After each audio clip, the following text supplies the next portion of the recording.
தெய்வப்புலவர் திருமூலர் 219வது பாட்டு 719ல் அன்னை சக்தி ஆதிபராசக்தி நம்ம உடம்புக்குள்ளே இருந்து நமக்கு எப்படி சந்தோஷத்தை கொடுக்குறாங்க. கடவுள் நம்பிக்கை பலன் கிடையாது. உலகத்தில் எவ்வளவோ மதங்கள், எவ்வளோ வழிபாடுகள், எவ்வளோ கடவுளை பற்றி காட்டுறாங்க, எவ்வளோ நூல்கள் இருக்குது, இல்லைன்னு சொல்ல.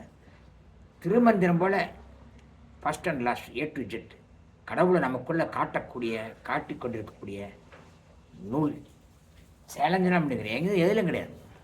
பாருங்கள் 719 தானே எழுந்த தத்துவ நாயகி வெறும் நாயகி இல்லை, தத்துவ நாயகி. ஊனே வழி செய்து எம் உள்ளே இருந்திடும். ஊனே வழி செய்து வழி இந்த உடம்புக்குள்ள வழியை வந்து வழியில் இந்த உடம்பையே வழியாக கொண்டு இதில் வந்து என்று உள்ளே இருந்திடும். நல்ல கணிதம் உள்ளே இருந்திடும். வானோர் விலகுகின்ற அம்மையை மதித்திட தேனே பருகி சிவாலயமாகுமே. தானே எழுதாதான் தானாக வர்றா உள்ள நமக்குள்ள தத்துவ நாயகி.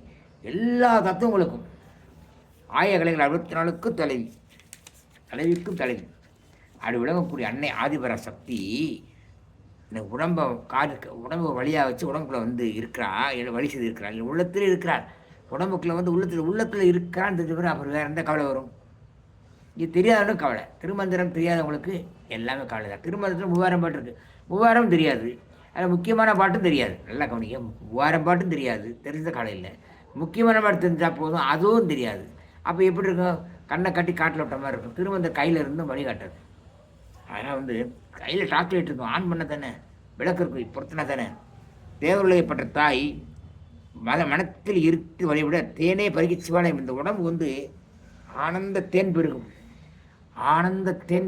சிவாலயமாக மாறும். சிவாலயம் எப்படி இருக்கும்? சிவாலயத்துக்குள்ளே உள்ளே போய் அதை பார்க்குற தருணத்தை பார்க்கணும். சும்மா கச்ச கூட்டத்தில் போகக்கூடாது.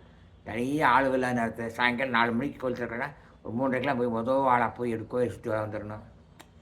இது மாதிரி சில பொழுதுகள் இருக்குது. அதிகாலை 4:30 மணி 5 மணிக்கு போகணும். இந்த மாதிரிலாம் பொழுதுகளில் போய் உட்காந்தா சிவாலயத்தில் தேன் பெருகுவது போல் இருக்கும். 719 பாட்டை பிடிச்சதை லைக் பண்ணி சப்ஸ்கிரைப் ஷேர் பண்ணுங்கள்.